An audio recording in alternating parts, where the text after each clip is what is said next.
ನ್ಯಾಯಮೂರ್ತಿ ವೀರಪ್ಪ ನೇತೃತ್ವದ ಆಯೋಗ ನೀಡಿರುವ ನೋಟಿಸ್ಗೆ ಸಂಬಂಧಪಟ್ಟಂತೆ ಡಾಕ್ಟರ್ ಜಿ ಪರಮೇಶ್ವರ್ ಮಾತನಾಡಿದ್ದಾರೆ.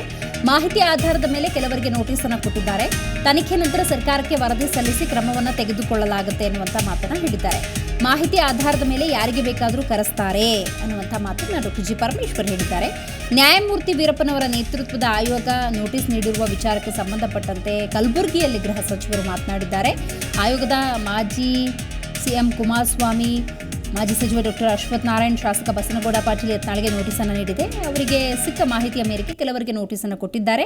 ಮಾಹಿತಿ ಆಧಾರದ ಮೇಲೆ ಯಾರು ಬೇಕಾದರೂ ಕರೆಸ್ತಾರೆ. ತನಿಖೆ ನಂತರ ಸರ್ಕಾರಕ್ಕೆ ವರದಿಯನ್ನು ಸಲ್ಲಿಸಲಾಗುತ್ತೆ, ಆದರೆ ಆಧಾರದ ಮೇಲೆ ಕ್ರಮವನ್ನು ತೆಗೆದುಕೊಳ್ಳಲಾಗುತ್ತೆ ಎನ್ನುವಂಥ ವಿಚಾರವನ್ನು ಪ್ರಸ್ತಾಪ ಮಾಡಿದ್ದಾರೆ. ಅದಕ್ಕೆ ನಾವು ವೀರಪ್ಪನವರು, ಜಸ್ಟಿಸ್ ವೀರಪ್ಪನವರ ಸಮಿತಿಗೆ ಕೊಟ್ಟಿದ್ದೇವೆ, ಒನ್ ಮ್ಯಾನ್ ಕಮಿಟಿ. ಅವ್ರಿಗೆ ಸಿಕ್ಕುವಂಥ ಮಾಹಿತಿಯ ಆಧಾರದ ಮೇಲೆ ಅವ್ರು ಯಾರನ್ನು ಬೇಕಾದ್ರೂ ಕರೆಸ್ಕೊಳ್ತಾರೆ. ಹಾಗಾಗಿ ಕೆಲವ್ರನ್ನ ಕರೆದಿದ್ದಾರೆ.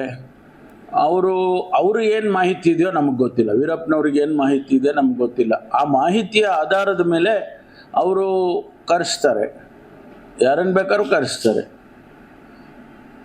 ಅದರಲ್ಲಿ ಏನು ಹೊರಗೆ ಬರುತ್ತೆ, ಅವರಿಂದ ಹೇಳಿಕೆಗಳೇನು ಬರುತ್ತೆ, ಅದನ್ನೆಲ್ಲ ಅವರು ಆ ತನಿಖೆಯಲ್ಲಿ ವಿಚಾರ ಮಾಡಿ ನಮಗೆ ವರದಿಯನ್ನು ಸರ್ಕಾರಕ್ಕೆ ಕೊಡ್ತಾರೆ.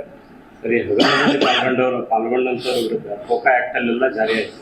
ಬಟ್ ಅಷ್ಟು ಸಾಕ ಅಂತ, ಯಾಕಂದ್ರೆ ಮತ್ತೆ ಪದೇ ಪದೇ ಅಂಥದ್ದೇ ಪ್ರಕರಣಗಳು ಮಾಡ್ತಾ ಇದ್ದಾರೆ. ಸ್ಪೆಷಲ್ ಕಾಯ್ದೆ ಏನಾದರೂ ಅವಶ್ಯಕತೆ ಇದೆ ಅನ್ಸುತ್ತೆ? ಇಲ್ಲ, ನಮಗೆ ಈಗ ಆ ವರದಿ ನಮ್ಮ ಕೈ ಸೇರದೆ ಹೊರತು. ಪ್ರತಿಕ್ಷಣದ ಸುದ್ದಿಗಾಗಿ Zee Kannada news app download ಮಾಡಿ. Live TV, latest updates, entertainment, life style, technology ಸುದ್ದಿ ನಿಮ್ಮ ಅಂಗೈಯಲ್ಲಿ.